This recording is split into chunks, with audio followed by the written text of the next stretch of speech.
আল্লাহ নবী রুকুতে জিবরাইল আমিন কই নবী গো মাথা তুলবেন না, মাথা তুলবেন না, কারণ আপনার আলী এখনো নামাজে শরীক হতে পারে নাই। আমি না বলা পর্যন্ত মাথা উঠেন না, রুকু লম্বা করেন, এটা আমার আল্লাহর নির্দেশ। মায়ার নবী রুকু লম্বা করতেছেন, মনে মনে একটু গুসা আলীর উপরে, কিন্তু নামাজের ভিতরে জবাব তো কথা তো বলতে পারেন না।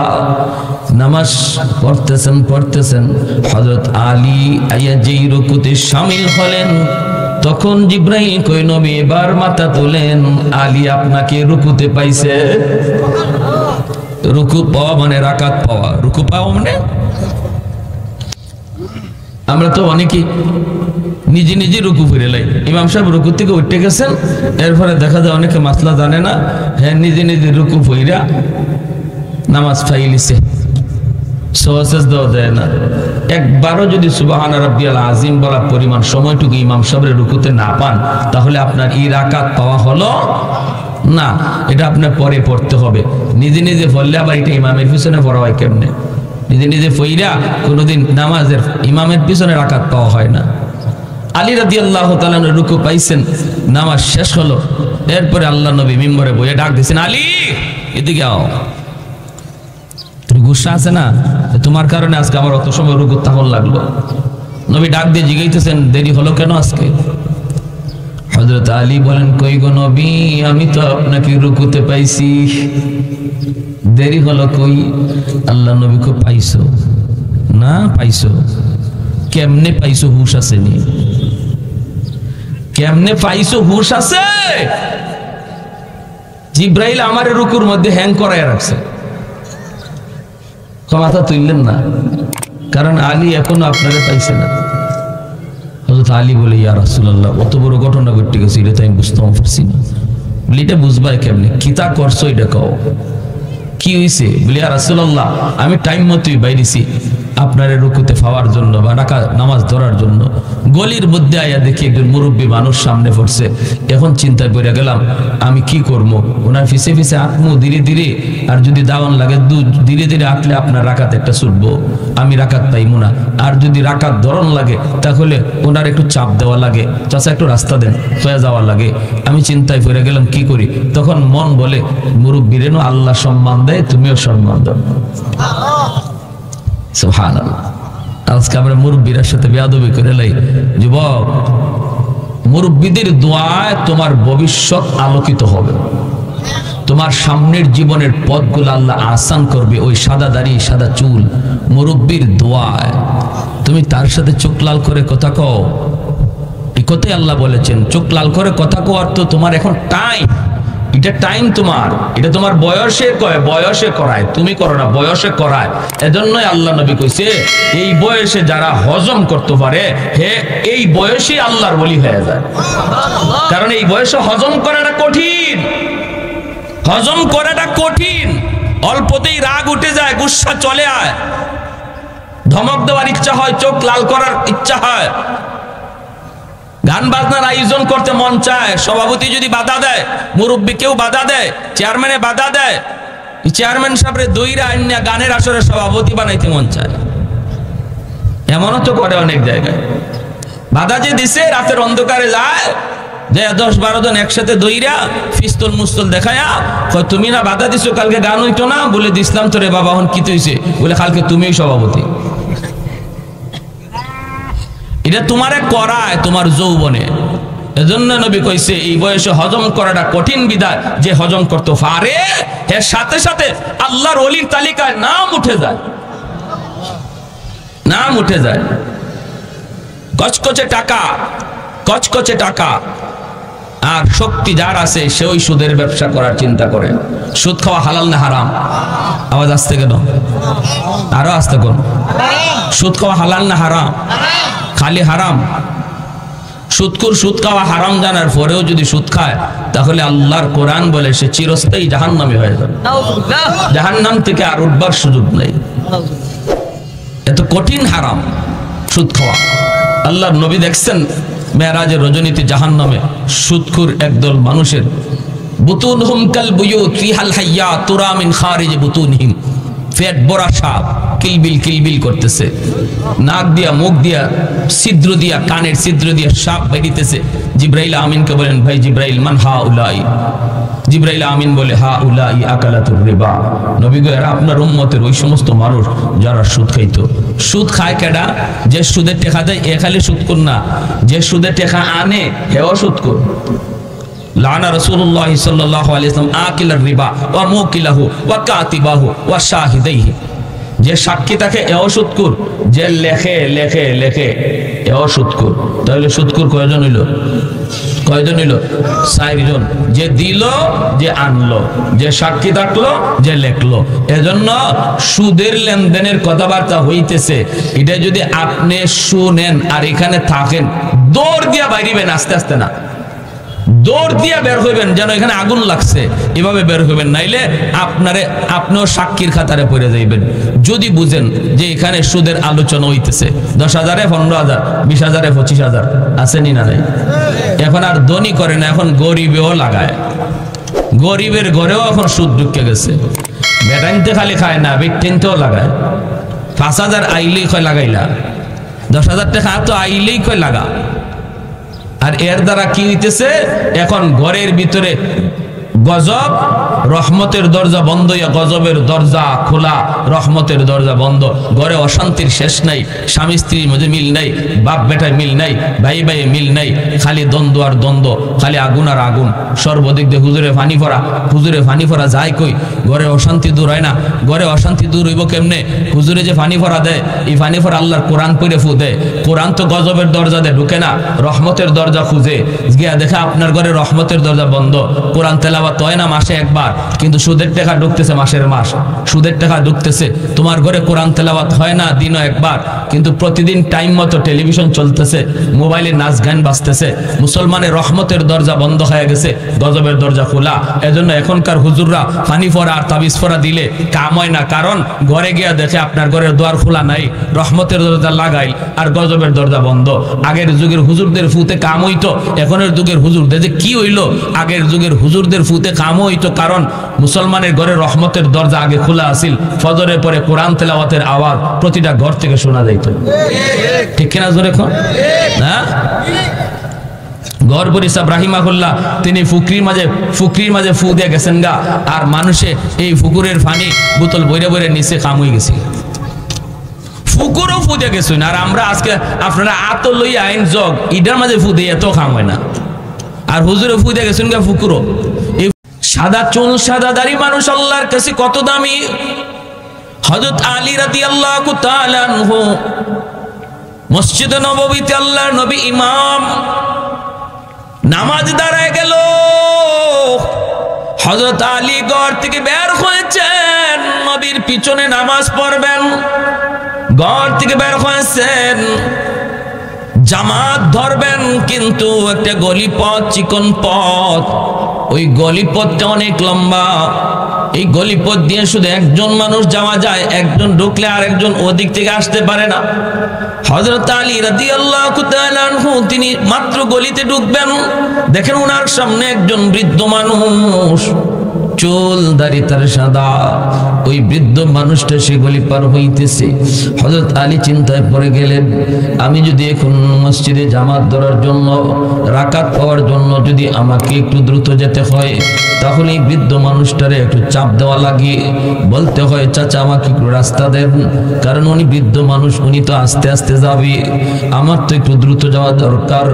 কিন্তু কি করব, আমি কি এতটুকু তারে বলবো নাকি বলবো না? হযরত আলীর মন ওনাকে কয়, না রে আলী, মানুষ যখন বয়স বাড়ে তখন আল্লাহর কাছে তার দাম বেড়ে যায়। সাদা দাড়ি সাদা চুল নিয়ে যখন আল্লাহর কাছে হাত বাড়ায়, আল্লাহ পাকের তখন লজ্জা লাগে। এজন্য না, যারে আল্লাহ সম্মান দেয় তুমিও তারে সম্মান দাও। পিছনে পিছনে যেতে শুরু করলেন। এই দিকে আল্লাহর নবী রুকুতে চলে গেলেন, রুকুতে চলে গেলেন। আলীও নিজে নিজে ভাবছেন রাকাত একটা যাইব, রুকুতে চলে গেলেন। কিন্তু আলী যে এই বৃদ্ধ মানুষকে সম্মান করেছেন, আল্লাহ এত পছন্দ করেছে, আল্লাহ জিব্রাইল আমিন কই, জিব্রিল তাড়াতাড়ি বন্ধুর কাছে যাও, যায় বলো বন্ধু যেন রুকু লম্বা করে আলী শরীক না হওয়া পর্যন্ত। আল্লাহ নবী রুকুতে, জিব্রাইল আমিন কই, নবী গো মাথা তুলবেন না, মাথা তুলবেন না, কারণ আপনার আলী এখনো নামাজে শরীক হতে পারে নাই। আমি না বলা পর্যন্ত মাথা উঠেন না, রুকু লম্বা করেন, এটা আমার আল্লাহর নির্দেশ। মায়ার নবী রুকু লম্বা করতেছেন, মনে মনে একটু গুসা আলীর উপরে, কিন্তু নামাজের ভিতরে জবাব তো কথা তো বলতে পারেন না। নামাজ পড়তেছেন পড়তেছেন, হযরত আলী আইয়া যেই রুকুতে শামিল হলেন, তখন জিব্রাইল কই, নবী এবার মাথা তুলেন, আলী আপনাকে রুকুতে পাইছে। রুকু পাওয়া মানে রাকাত পাওয়া, রুকু পাওয়া মানে আমরা তো অনেকে নিজে নিজে রুকু ফিরে লাই। ইমাম সাহেব রুকু থেকে উঠে গেছেন, এরপরে দেখা যায় অনেকে মাসলা জানে না, হ্যাঁ নিজে নিজে রুকু ফিরা নামাজ ফাইলিছে, সওয়াজ দেওয়া যায় না। একবারও যদি সুবহান রাব্বিয়াল আযীম বলা পরিমাণ সময়টুকু ইমাম সাহেবের রুকুতে না পান, তাহলে আপনার এই রাকাত পাওয়া হলো না। এটা আপনার পরে পড়তে হবে। নিজে নিজে পড়লে আবার এটা ইমামের পিছনে পড়া হয় কেমনে? নিজে নিজে পড়া কোনোদিন নামাজের ইমামের পিছনে রাকাত পাওয়া হয় না।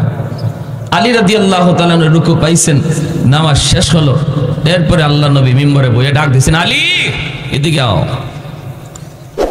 গুসা আছে না, তোমার কারণে আজকে আমার অত সময় রুকু তাহল লাগলো। নবী ডাক দিয়ে জিজ্ঞাসা, দেরি হলো কেন আজকে?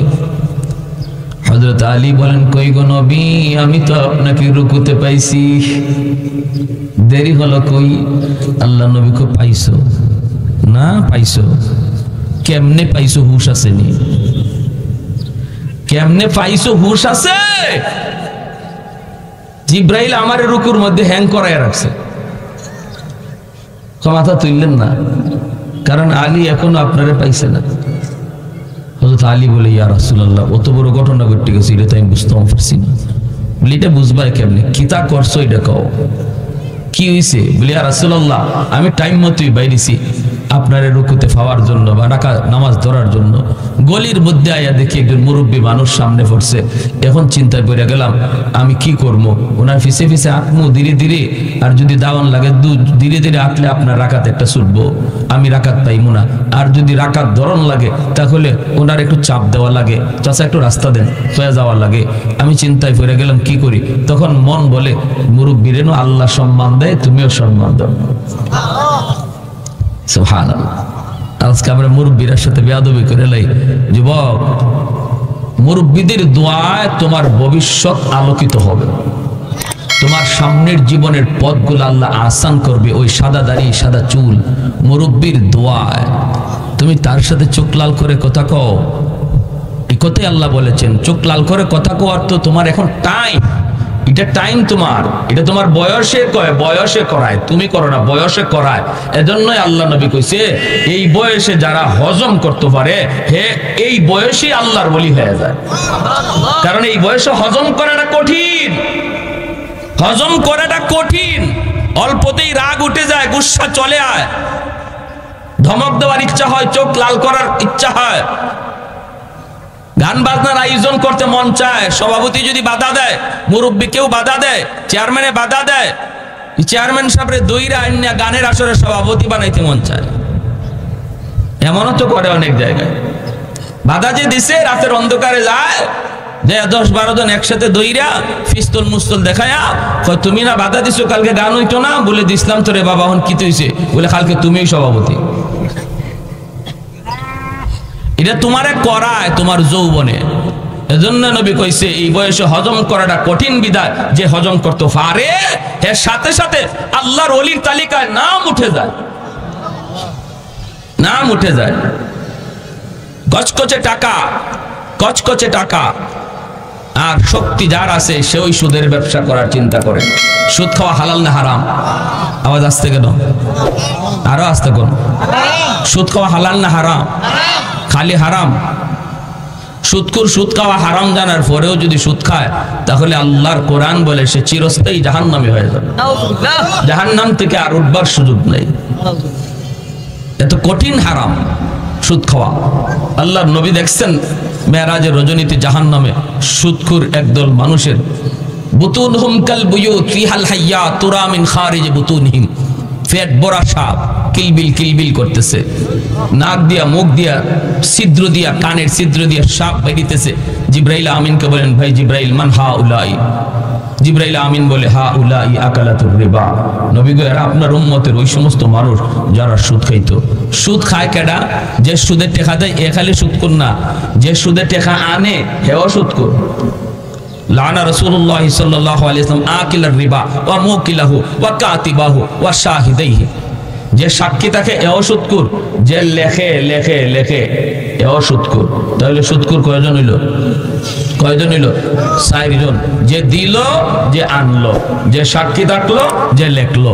এজন্য সুদের লেনদেনের কথাবার্তা হইতেছে, এটা যদি আপনি শুনেন আর এখানে থাকেন, দৌড় দিয়া বাইরিবেন, আস্তে আস্তে না, দৌড় দিয়া বের হইবেন যেন এখানে আগুন লাগছে, এভাবে বের হইবেন। নাইলে আপনিও সাক্ষীর খাতারে পড়ে যাইবেন। যদি বুঝেন যে এখানে সুদের আলোচনা হইতেছে, 10,000, 15,000, 20,000, 25,000 আসেনি না নাই? এখন আর ধনী করে না, এখন গরিবেও লাগায়। গরিবের ঘরেও এখন সুদ ঢুকে গেছে। বেটাইনতে খালি খায় না, বেটিনতেও লাগায়। 5,000 আইলেই কয় লাগাইলা, 10,000 টাকা তো আইলেই কয় লাগা।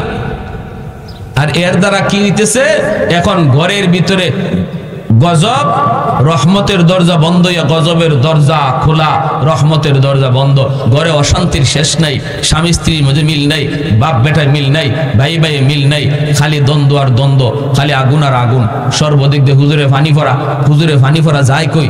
ঘরে অশান্তি দূর হয় না। ঘরে অশান্তি দূর হইব কেমনে?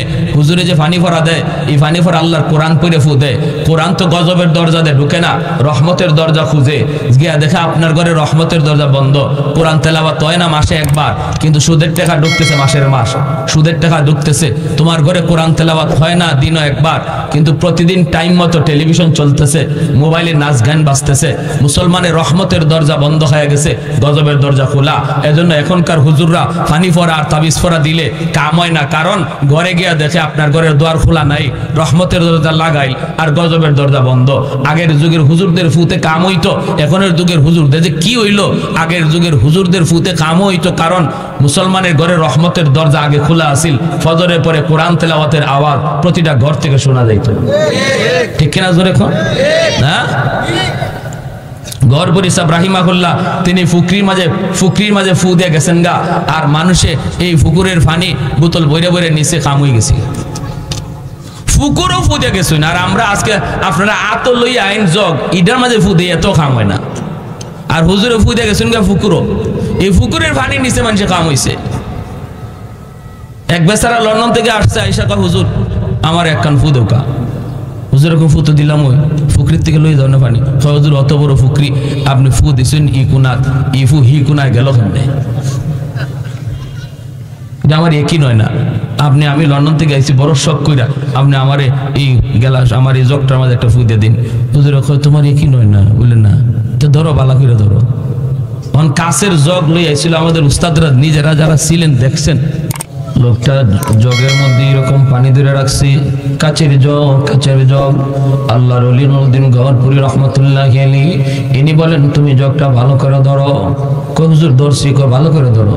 ভালো করে ধরছে, হুজুর একটা ফু দিছেন, আর ফু দিতেই দেখা যায় কাচের জগ ঠাস ঠাস করে ভাঙ্গা পানি সব মাটিতে পড়ে গেছে।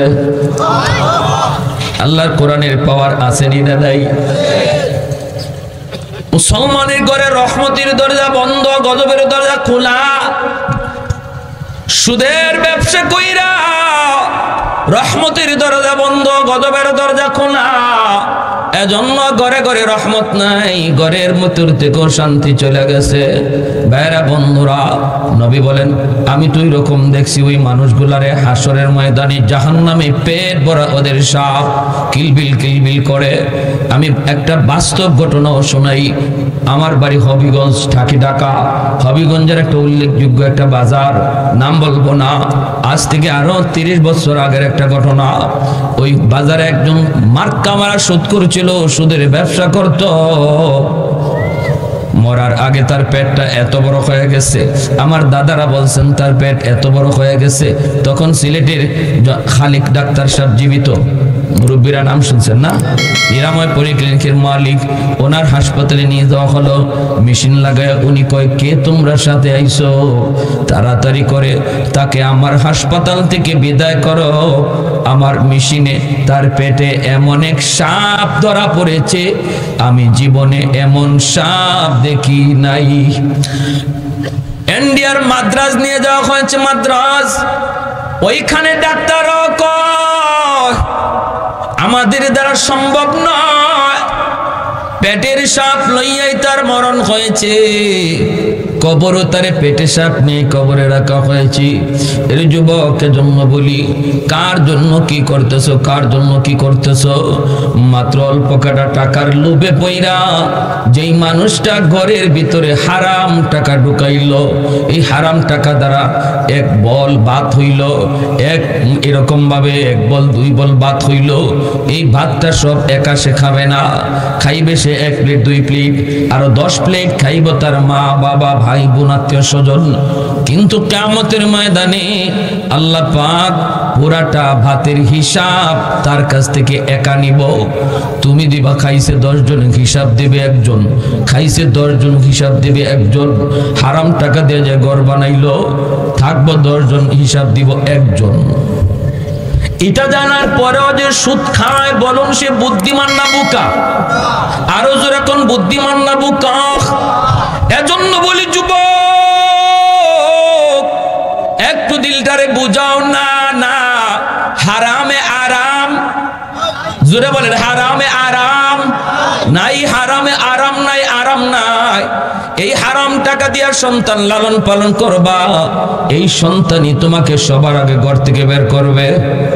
হারাম টাকা দিয়া ঘর বানাইবা, এই সন্তানই সবার আগে তুমি বাবার খানা বন্ধ করবে।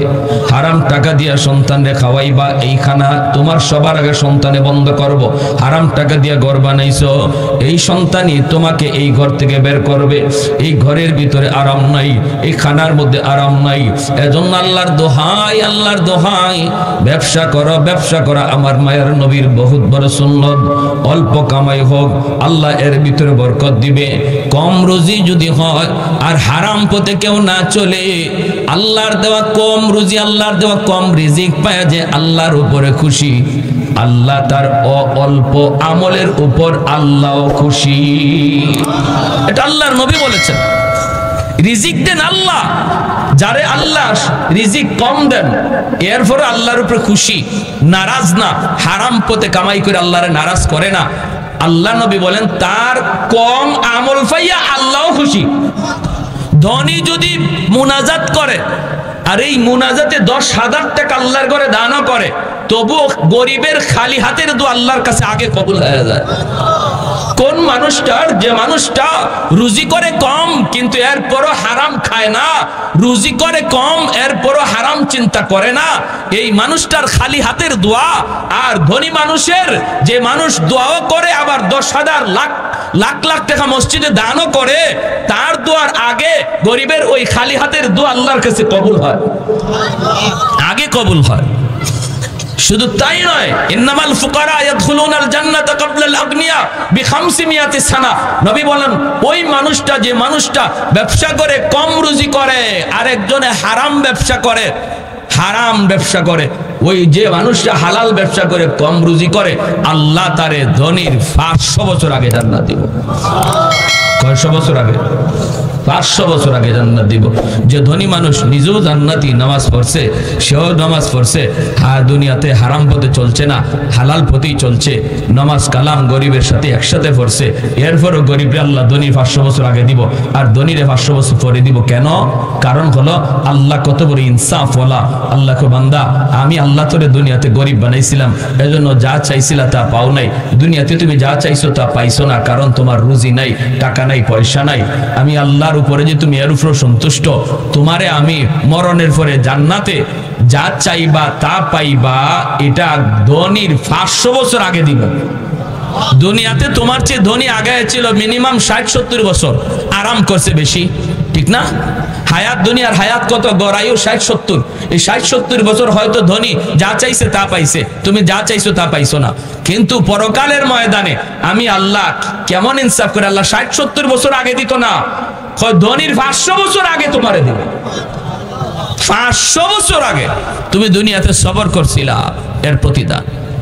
এজন্য আল্লাহ বলছে, যুবক, যদি যৌবনে আমি আল্লাহরে ডরাও, তোমার ওই ডরের দিকে তাকাইয়াই তুমি যে আমারে ডরাইয়া গোনা থেকে বাঁচো, এই খেয়াল কইরেই আমি আল্লাহ এই জগৎ টিকায় রাখছি। সুবহানাল্লাহ। যদি 4 শ্রেণী জমিনে না থাকতো, লাজালতুস সামাআ হাদিদা, আল্লাহ বলেন আসমানকে আমি আল্লাহ লোহা বানায় দিতাম, ওয়াল আরদা খাফসাফা ওয়াত তুরাবা রামাদা, জমিনকে আমি তামা বানায় দিতাম, তামা। ওয়ামা আনজালতু মিনাস সামাই কাতরা, আল্লাহ বলেন এক ফোঁটা রহমতের বৃষ্টি জমিনে নাজিল হতে দিতাম না। ওয়ামা আম্বাতু মিনাল আরদি নাবাতা, একটা শস্যের দানাও আমি জমিনে উঠতে দিতাম না। বাল আনজালতু আলাইকুমুল আযাবা সাব্বা, পর শুধু জমিনে গজব আর গজব নামতো, শুধুমাত্র এই 4 শ্রেণীর কারণে। এজন্য বলি যুবক, তোমার পায়ে ধরে বলি, হাত ধরে বলি, যুবক একটু খেয়াল করো, নিজের একটু বুঝাও। তোমার যে সময়টা তুমি পার করতেছো, এই সময়টাতে আল্লাহর ওলি হওয়ার টাইম যাইতেছো, তোমার এই সময়টাতে আল্লাহরে খুশি করার টাইম যাইতেছে। এখানে বইয়ে যদি দিলে দিলে কথাটা নিয়ত করো, মালিক আমি আর তোমারে নারাজ করবো না, আল্লাহ আমি যে তোমারে খুশি করবো। চিন্তা করি বৃদ্ধ বয়সে, এই বয়স তো আমার অমুক বন্ধু পায় নাই, আমার অমুক আত্মীয় পায় নাই, আল্লাহ কখন আমার সাথে আজরাইলের সাক্ষাৎ হয়, মালিক আমি আর তোমারে নারাজ করবো না। এই কথাটা এমপির হাত ধরে বলতে হবে না, চেয়ারম্যানের কাছে যাও বলতে হবে না, মসজিদের ইমামের কাছে যাও বলতে হবে না। এখানে বৈশা দিলে দিলে যদি এই কথাটা কো, আল্লাহ যা করেছি ভুল করেছি আর করবো না, মালিক আল্লাহ তোমার দিলের কথাটা শুই না। মুহূর্তের ভিতরে তোমার নাম বসার আগে ছিল গুনাহগারের খাতায়, দিলে দিলে তওবার নিয়ত করা মাত্রই আল্লাহ উঠায়া দেব ওলির খাতা। তওবার নিয়ত করা মাত্রই নাম উঠে যায় আল্লাহর ওলির খাতায়। কেন? কারণ তওবাকারীর তওবার কারণে আল্লাহ পাক তার গুনাহগুলি মাফ করে। শুধু তা না, যেই পরিমাণ গুনাহ আছে পিছনে, ওই পরিমাণ গুনারে আল্লাহ নেকি বানায় দেয়। গুনাহ নেকি হয়ে যায়। গুনাহ কি হয়ে যায়? জোরে কম। গুনাহ নেকি হয়ে যায়, গুনাহ নেকি। এজন্য রে ভাই, মুসা আলাইহিস সালাম তিনি আল্লাহর কাছে আবদার করছিলেন, মালিক মুসা নবী ইনি তো কালিমুল্লাহ, আল্লাহর সাথে বহুবার কথা বলছেন। মাঝে মাঝে আল্লাহরে এমন প্রশ্ন করতেন যে আল্লাহ নিজেও অবাক হয়ে যেতেন। মুসা নবী একদিন আল্লাহরে কয়, আল্লাহ আমি যদি খুদা হইতাম, তুমি যদি বন্দা হইতা। কইছেনি প্রশ্নটা? বুঝছেন কথা? আল্লাহ আমি যদি খুদা হইতাম, তুমি যদি বন্দা হইতা। আল্লাহ কইটি কিতা কইছে? হুশ আছে নি? বলে হুশ আছে। আল্লাহ এরপরে এক কথাটা হলো, এরপরে হইল যে আমি যদি খুদা হইতাম, তুমি যদি বন্দা হইতা, আমার কাছে কি চাইতা? আল্লাহ কয় এরকম তো হইতো না, তো যদি হইতো তো তোমার কাছে আমি সুস্থতার নিয়ামত চাইতাম। মুসা আলাইহিস সালাম কয়, আল্লাহ আমিও তোমার কাছে সুস্থতার নিয়ামত চাই। ওই দেখছেন আল্লাহর মুখ থেকে বাইর করাইছেন যে কোনটা আল্লাহর কাছে আমরা চাইতাম, আল্লাহর মুখ থেকে বাইর করাইছেন। এবার মুসা আলাইহিস সালাম কয়, আল্লাহ এই বর্তমান দুনিয়ার সবচেয়ে বড় নাফরমান কে, আমার একটু দেখাইবা? আল্লাহ কয় দেখতে মন চায়? বলে জি। কয় যাও 3 রাস্তার মুখে দাঁড়াও, দেখবো ওই দিক থেকে একটা লোক আসতেছে। মুসা নবী ওখানে যায় দাঁড়াইছেন। দাঁড়ায় দেখেন একটা লোক ছোট্ট একটা বাচ্চা কুলে নিয়ে পাহাড়ের দিকে যাইতেছে। দেখলেন তারে চিনলেন, মানুষ তো চিনেন না কিন্তু চেহারাটা চিন্না রাখছেন। দুনিয়ার সবচেয়ে বড় নাফরমান, সবচেয়ে বড় গুনাহগার। বিকাল বেলায় আল্লাহ রেখে আল্লাহ নাফরমান তো দেখছি, এখন দুনিয়ার সবচেয়ে বড় ওলিকে আমার একটু দেখাইবানি। আল্লাহ কয় যেখানে সকালে দাঁড়াইছো ওখানে এখনো যায় দাঁড়াও, দেখবা ওই দিক থেকে আসতেছে একটা লোক, এই লোকটাই জগতের সবচেয়ে বড় ওলি। মুসা আলাইহিস সালাম তিনি ওই জায়গায় দাঁড়ালেন, দাঁড়ায় তিনি অপেক্ষায় রইছেন। তাকায় দেখেন সকালবেলা যেই মানুষটা দুনিয়ার সবচেয়ে বড় নাফরমান হয়ে গেল, এই মানুষটাই বিকালে দুনিয়ার সবচেয়ে বড় ওলি হইয়া ফিরতেছে। মুসা নবী কই মালিক কিছুই তো বুঝলাম না গো আল্লাহ, কেমনে কি হইল একটু বুঝাও। আল্লাহ কই তাহলে মুসা শুনো, আমার বান্দা বাচ্চাটারে কুলে নিয়ে জঙ্গলে গেছে, যাইয়া বাচ্চাটারে লইয়া আমি আল্লাহর কাছে কাঁদতেছি। বাচ্চাটারে কইতেছি বাবা তোমার বাবার মুখটা না পাক, তোমার বাবার হাত না পাক, তোমার বাবার সব অঙ্গ না পাক, কিন্তু তোমার জবানটা পাক। আমি আল্লাহর কাছে তওবা করব, কান্না করব, আর তুমি বাবার পক্ষ হইয়া সুপারিশ করব। আল্লাহ পাক কই মুসা যখনই আমার বান্দা পাহাড়ে নির্জন জায়গায় ওইটা আমি আল্লাহর কাছে কান্না শুরু করে দিল, মালিক আমার গুনাহ পাহাড় পরিমাণ শুধু না, আমার গুনাহ তোমার জমিনের চেয়েও বেশি হয়ে গেছে। আল্লাহ এরপর আমি জানি তোমার রহমত এর চেয়ে আরো বেশি। এই বইলা যখন কান্না শুরু করে দিয়েছে, কোলে তাইকা তার অবুজ বাচ্চাটা টোর বেঙ্গা বেঙ্গা হাত উঠাইয়া বাবার পক্ষে সুপারিশ কইরা আমিন আমিন কইয়া ডাকতেছে। যখনই আমি আল্লাহরে ছোট্ট বাচ্চাটায় আমিন কইয়া কইছে মালিক তুমি আমার আব্বারে মাফ করো, আমি আর রহমতের সাগরে ঢেউ শুরু হয়ে গেছে। সাথে সাথে আমি আল্লাহ তার গুনাহ শুধু মাফ করেছি তা না, বরং তারে জগতের ওলিদের সরদার বানায় দিছি। চোখের সামনে যদি নজর, এ যুবক চোখের সামনে যদি একটু নজর তুমি ঘোরাও, দেখবা ডান দিকে তোমার খেলার সাথী কবরে শুয়ে আছি, বাম দিকে তোমার লেখাপড়ার সাথী কবরে চলে গেছে, সামনের দিকে তাকাইলে দেখবা কত মায়ার মানুষ কবরে চলে গেছে। কখন কার কোন সময় ডাক আসে কেউ জানে না। কত যুবক ঘুমায় আর ঘুম থেকে উঠে না। কত যুবক ঘর থেকে বাপ মার কাছ থেকে বিদায় নিয়ে বের হয় আর বাপ মার কাছে ফিরে আসে না। কত বাবা সন্তানের কাছ থেকে বিদায় নিয়ে যায় আর সন্তানের মুখ দেখে না। এজন্যই আল্লাহর নবী রহমতের নবী বলেন রে যুবক, যৌবনে ইবাদত করো আর হাসরের মাঠে আল্লাহর আরশের ছায়ার মেহমান হও। সুবহানাল্লাহ। সাবাতুন ইউযিল্লুহুমুল্লাহু ফি যিল্লিহি ইয়াওমা লা যিল্লা ইল্লা যিল্লুহু, ইমামুন আদিল ওয়া রাজুলুন শাবুন নাশাআ ফি ইবাদাতি রাব্বিহি। এজন্য বাইরা বলতেছিলাম, যেই যুবক যৌবনে আল্লাহকে ডরায়, যেই যুবক যৌবনে সে অন্যায় করে না, যৌবনে তারে মসজিদে পাওয়া যায়, যৌবনকালে বাপ মার সেবা করতে দেখা যায়, যৌবনকালে গান বাজনায় পাওয়া যায় না, যৌবনকালে হারাম কাজে সে যায় না, যৌবনই তার মাথায় টুপি দেখা যায়, যৌবনই তার মুখে নবীর সুন্নত দাড়ি পাওয়া যায়। এই যুবক যখন বৃদ্ধ হয়ে যায়, গায়ে তার শক্তি থাকে না, যৌবনে তার মসজিদে পাওয়া যায় তো বৃদ্ধ বয়সে মসজিদে যেতে পারে না, কারণ গায়ে শক্তি নাই, কোমরে তার জোর নাই, হাঁটুতে তার ব্যথা, বের হলে পরে পরে যাওয়ার ভয়, ঘরের ভিতরে যে নামাজ আদায় করে নাই, কলিজার ভিতরে ব্যথা, হায়রে অসুস্থতার কারণে মসজিদে যেতে পারলাম না।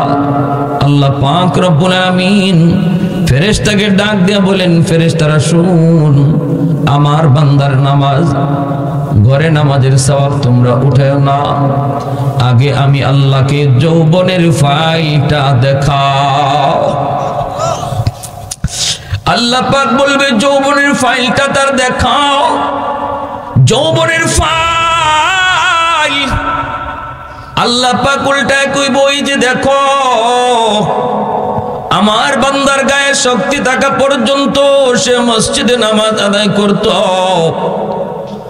আজও যদি তার গায়ে শক্তি থাকতো, আজও যদি আমি আল্লাহ তার গায়ে শক্তি রেখে দিতাম, সে নিজে নিজে বৃদ্ধ হয় নাই, সে নিজে নিজে বৃদ্ধ হয় নাই, শক্তি হারায় নাই।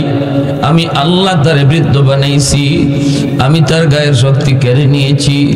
যদি আজও আমি তারে সেই শক্তি দিয়া রাখতাম, আজও সে মসজিদে জামাতে গিয়া নামাজ পড়তো। অতএব আমার বান্দা যদিও ঘরে নামাজ আদায় করে, তবুও তার আমল নামায় মসজিদে জামাতের সওয়াব লিখে দাও। ইল্লাল্লাযীনা আমানু ওয়া আমিলুস সালিহাত ফালাহুম আজরুন গায়রু মামনুন। পবিত্র কোরআনুল কারীমের সূরা ৩ এর ভিতরে আল্লাহ পাক 4টা কসম খায় তিনি বলছেন, হে মানুষ, গায়ে যতদিন শক্তি থাকবে ততদিন যদি আল্লাহরে ডাকো, বৃদ্ধ বয়সে আল্লাহ পাক তোমার যত নেক আমল যৌবনে ছিল দাইমি, সমস্ত দাইমি নেক আমল আল্লাহ বৃদ্ধ বয়সে আমল নামায় জারি রেখে দিবি, জারি। যৌবনে তুমি তাহাজ্জুদের নামাজ পড়তা, এখন তুমি বৃদ্ধ হয়ে গেছো, তাহাজ্জুদ পড়তে পারো না, ঘুমায়া রইছো। আল্লাহ পাক বলবে, যদিও আমার বান্দা ঘুমায়া রইছে, তবুও তার আমল নামায় যৌবনের তাহাজ্জুদের সওয়াব লিখে দাও। কোরআন তেলাওয়াত করতে তুমি যৌবনে, কোরআন তেলাওয়াত করতে গায়ে শক্তি ছিল, চোখে পাওয়ার ছিল। এখন কোরআন তেলাওয়াত করতে তুমি পারো না, কারণ চোখে পাওয়ার নাই। আল্লাহর কোরআন তুমি দেখতে পারো না। কোরআনের হরফগুলি দৌড়ে রব্বুল আলামিন বলবে, ফেরেশতারা শোনো, আমার বান্দার গায়ে চোখে যতদিন পাওয়ার ছিল ততদিন সে প্রতিদিন 1 পাতা 2 পাতা কোরআন পড়তো। এখন তার চোখে সেই পাওয়ার নাই। পাওয়ারটা নাই কেমনে? কয়, আমি আল্লাহ তো নিয়ে গেছি, আমি তো নিয়ে গেছি। সে নিজে নিজে সে অন্ধ হয় নাই, নিজে নিজে চোখের জ্যোতি হারায় নাই। অতএব তার আমার বান্দার যৌবনে যে 1 পৃষ্ঠা 2 পৃষ্ঠা কোরআন তেলাওয়াত করতো, বৃদ্ধ বয়সে পারে না, তবু তেলাওয়াতের সওয়াব লিখে দাও। একটু জোরে কন্যা সুবহানাল্লাহ, আর একটু জোরে কোন সুবহানাল্লাহ। আহাদুল লাইসা কামিসলি সামাদুন লাইসা কাফাদলি লিমানিল মুলকু তুকুই তো সাদাওয়ার খুদাই তো খুদাওয়ান্দ নি তো খুদাওয়ান্দ সারি তো খুদাওয়ান্দ জমিনি তো খুদাওয়ান্দ সমাই তো রহিমি তো করিমি তো সমিঈ তো বসিরি তো মুইদ্দি তো মুযিল্লি তো মালিকিল আরশি বজাই বরি আদ খুরদন ও খুফতন বরি আদ তুহমতে মরদন বরি আদ বিন উমিদি বরি আদ রঞ্জ বালাই। আল্লাহু আকবার। আল্লাহ পাক বলে, এই জমিনে যেই পরিমাণ গুনাহ হয়, প্রতিদিন জমিন মানুষগুলিরে গিলে ফেলতে চায়। জমিন প্রতিদিন আল্লাহর কাছে আবদার করে ধ্বংস হওয়ার জন্য, মানুষগুলিরে গিলে ফেলার জন্য। দেখেন না, তুরস্ক সিরিয়ার জমিন 50,000-এর উপরে মানুষকে গিলে ফেলেছে। 5 তলা 10 তলা বিল্ডিং জমিন গিলে ফেলেছে মাত্র গত সপ্তাহ আগে। ভাইরা বন্ধুরা, আল্লাহ পাক রব্বুল আলামিন হাদিসে কুদসিতে আল্লাহ বলেন, এইভাবে প্রতিদিন প্রতিদিন জমিন আল্লাহর কাছে আবদার করে, আলা কুল্লা ইয়াউমিন ওয়াল আরদা ইস্তাজিলু রাব্বাহু আবতালিউ ইবনা আদম ফি কারি। মালিক অনুমতি দাও, জালেম গুলিরে গিলে ফেলি। আমি জমিন আর কত গুনাহ দেখব, আমি জমিন আর কত গান বাজনার আওয়াজ শুনব, আমি জমিন আর কত সুদখোরের পায়ের আওয়াজ শুনব। আমার উপর দিয়ে কেমন করে দেখো তোমার নাফরমান হাঁটে। আল্লাহ, আমি আর কত তার লোড নিব, আমাকে একটু অনুমতি দাও, আমি ওরে গিলে ফেলি, আমি ওরে গিলে ফেলি। কিন্তু আল্লাহ এরপরও কেন বাঁচায় রাখছে জানেননি? ওই যুবকগুলির কারণে, যে যুবক আল্লাহর ভয়ে গুনাহ থেকে বাঁচি, তার খাতিরে আল্লাহ জমিন টিকায় রাখছে। কইলি আন্নাহুম ইয়ারযুকু বিরিজকিকা ওয়া ইয়াসিকা ওয়া ইয়াতাকাল্লামু বিলিসানিকা ওয়া ইয়াসিকা। ও মালিক, নাফরমান তোমার দেওয়া রিজিক খায়, অথচ তোমার নাফরমানি করে। তোমার দেওয়া জবান দিয়ে তোমার নাফরমানি করে, তোমার দেওয়া পা দিয়ে তোমার নাফরমানি করে। আসবিরু ইলা মাতা আসবিরু, আমি জমিন আর কত সহ্য করব? আল্লাহ বলেন ওয়াল বাহরা ইস্তাজিলু রাব্বাহু, এমনি ভাবে সাগর মহাসাগর আল্লাহর কাছে প্রতিনিয়ত আবদার করে। বঙ্গোপসাগরের পারে কক্সবাজার সমুদ্র সৈকত, কত যুবক কত নাফরমান সেখানে যাওয়া নাফরমানি করে। সাগরের পানিগুলো আল্লাহর কাছে প্রতিদিন এমন আবদার করে, মালিক আমি সাগর আর কত নাফরমানি দেখব? আমার পারে আইসে যে নাফরমানি করি গো মালিক, আর কত দেখবো, আর কত দেখবো, আর কত দেখবো? অনুমতি দাও, আমি পানি না পাক জমিন পাক বানায় দেই, একদম ভাষায় সব পাক বানায় দেই। আল্লাহ বলেন ওয়াল মালাইকাতু ইস্তাজিলু রাব্বাহু, ফেরেশতারও প্রতিনিয়ত এমন আবদার করে। কিন্তু আল্লাহ পাক কয়ে, জমিন থাম। কেন আমি আল্লাহ এই জমিন ধ্বংস করি না জানোনি? কারণ এই মানুষ জাতিকে আমি আল্লাহ বড় আদর করে বানাইছি। আসমান আল্লাহ বানাইছেন কুন ফায়াকুন বইলা, জমিন আল্লাহ বানাইছেন কুন ফায়াকুন বইলা, ফেরেশতা আল্লাহ বানাইছেন কুন ফায়াকুন বইলা। কিন্তু আমারে আপনারে আল্লাহ পাক কুন ফায়াকুন বইলা বানায় নাই। আমারে আপনারে যখন আল্লাহ বানাইছে, খালাকতু বিয়াদাইয়া, আল্লাহ বলে আমি আমার নিজের হাত দিয়া বান্দা বান্দিরে বানাইছি। কারণ এই চেহারার মধ্যে এত দামি কপাল, কারণ এই চেহারার মধ্যে এত দামি কপাল, এই কপাল দিয়া বান্দা আমার কুদরতি কদমে সেজদা দেয়। এই কপাল ফেরেশতাদের হাতে বানাইলে হয় না, এই কপাল কুন ফায়াকুন বললে হয় না। এজন্য আমি আল্লাহ নিজের হাতে বানাইছি। এ জমিন থাম, আমি আল্লাহ দেখি জমিনে কেমন গুনাহ হইতেছে, কেমন অন্যায় হইতেছে, কেমন অত্যাচার হইতেছে, কেমন জুলুম হইতেছে। এরপরও ধরি না 4 শ্রেণী জমিনে আছে বিদায়, যতদিন পর্যন্ত এই 4 শ্রেণী জমিনে থাকবে ততদিন আমি আল্লাহ জমিনের প্রতি রহমত নাজিল করব, গজব থেকে জমিনকে বাঁচাবো। 1 নম্বর লাউলা মাশাইখ রুক্কা ওয়াশ-শাবাব খুশা ওয়াল আতফাল রুদ্দা ওয়াল আনআম রুদ্দা। আল্লাহ বলেন জমিনের মধ্যে 1 নম্বরে আমার কিছু বান্দা বান্দি আছে, চুল দাড়ি তার সাদা হয়ে গেছে, চুল দাড়ি সাদা হয়ে গেছে, শক্তি তার কমে গেছে, হাঁটুতে তার ব্যথা, কোমরে ব্যথা। এরপরও আমার বান্দা কষ্ট করে করে আমি আল্লাহর কদমে সেজদা দেয়। কষ্ট হয়, কষ্ট হয়, এরপরও আমার কুদরতি কদমে সেজদা দেয়। আমার ওই বৃদ্ধ বান্দা বান্দির কষ্ট করে আমি আল্লাহরে সেজদা দেওয়া, এই দৃশ্য দেখলে জমিনের প্রতি আমার মায়া লেগে যায়। 2 নম্বরে আল্লাহ বলেন ওয়াশ-শাবাবু খুশা, এখনো জমিনের মধ্যে এমন কিছু যুবক আছে, যেই যুবক যৌবনের পাগলামি করে না, যৌবনে সে গুনার কাজে যায় না, যৌবনে সে হারাম ব্যবসা করে না, যৌবনে সে হারাম কাজে যায় না। যৌবনকালে তার মসজিদে পাওয়া যায়, যৌবনকালে তার অন্তরে আমি আল্লাহর ভয় পাওয়া যায়। যুবক তুমি যদি বলো না হুজুর এটা সম্ভব হয় না, সম্ভব হয় না, তাহলে আমি বলবো স্কুলে গেলেও কিছু যুবক পাওয়া যাবে নামাজি, র্যাবে গেলেও কিছু যুবক র্যাব পাওয়া যাবে নামাজি, পুলিশের গেলেও কিছু যুবক পুলিশ পাওয়া যাবে নামাজি। আসেনি না জোরে? গত রাত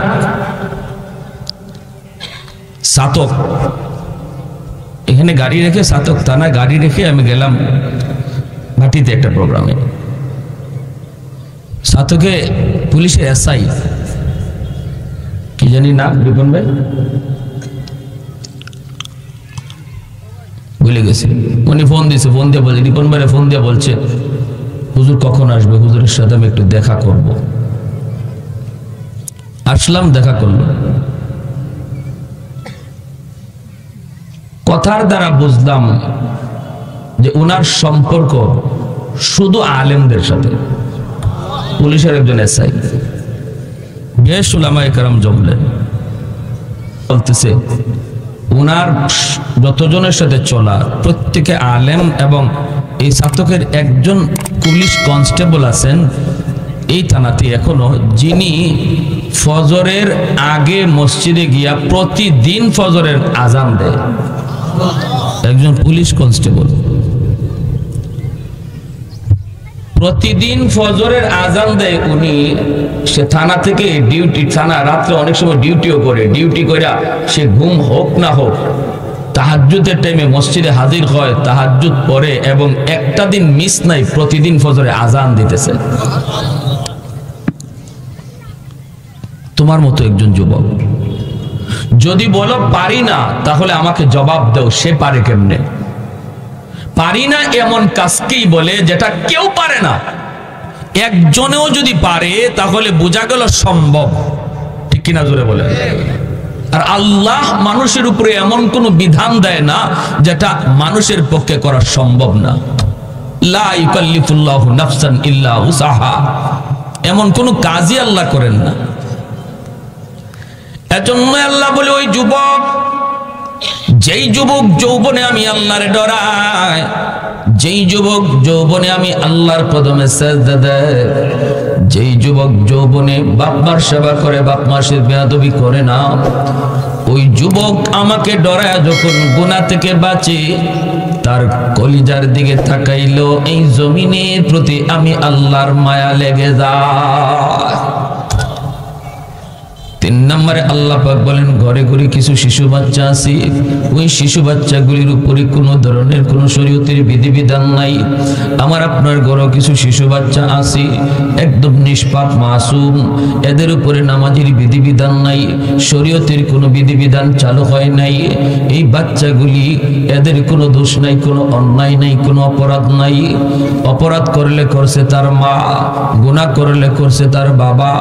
এই গুনার কারণে যদি গজব আর আযাব আসে, বাপ মার গুনার কারণে গজব আসতে চায়, কিন্তু আল্লাহ পাক বলেন ওই শিশু বাচ্চাটা, তার তো কোনো অন্যায় নাই, সেও গজবে শরীক হয়ে যায়, গজবের ভিতরে পড়ে যায়।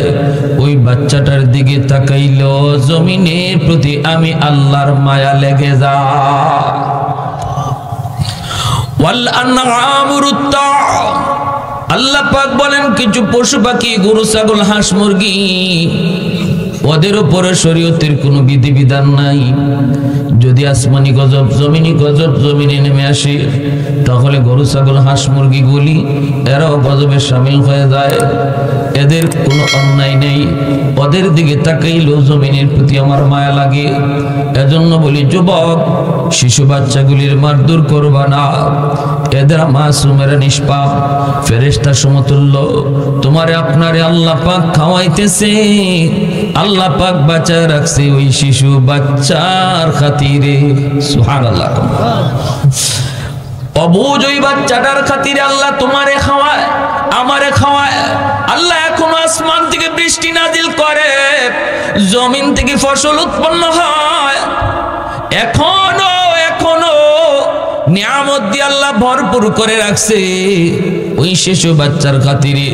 এজন্য মারধর করবা না, গালি দিবা না, ধমক দিবা না, দুষ্টামি করলে একটু ভয় দেখাবা। ভাইরে মনে রাখবা, ওই বৃদ্ধ বাবাজিরে শ্রদ্ধা কর। যে বৃদ্ধ মানুষটা চুলদাড়ি পাকলো, কোমরে শক্তি হারায় গেল, এরপরও কষ্ট করে সিজদা দেয়, চেয়ারে বসে নামাজ পড়ে না, এখনো জমিনে কপাল টেকায় সিজদা দেয়, তার সিজদার দিকে তাকাইলো আল্লাহ জমিনের প্রতি তার মায়া লেগে যায়।